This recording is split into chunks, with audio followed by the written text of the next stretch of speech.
திருப்பூர் அகில இந்திய திருப்பூர் மாவட்ட அகில இந்திய சிவாஜி மன்றத்தின் சார்பாகவும் திருப்பூர் மக்கள் மன்றத்தின் சார்பாகவும் மற்றும் திருஞான சம்பந்தர் குடியின் சார்பாகவும் அடுத்த முறை அந்த ரோடுகளை மேடை போட்டு பேச இருக்கின்ற காரணத்தினால் நீங்கள் அனைவரும் உங்களுடைய அன்பான ஆதரவை எங்களுக்கு அளித்தமைக்கு எங்கள் கோடான கோடி நன்றியும் வணக்கங்களும் பாராட்டுவதும்.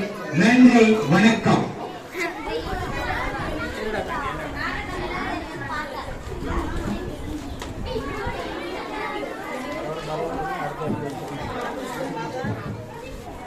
தம்பி மைக் எடுத்துக்கங்க.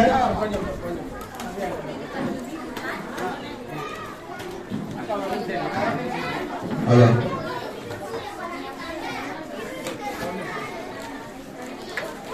Hello, hello.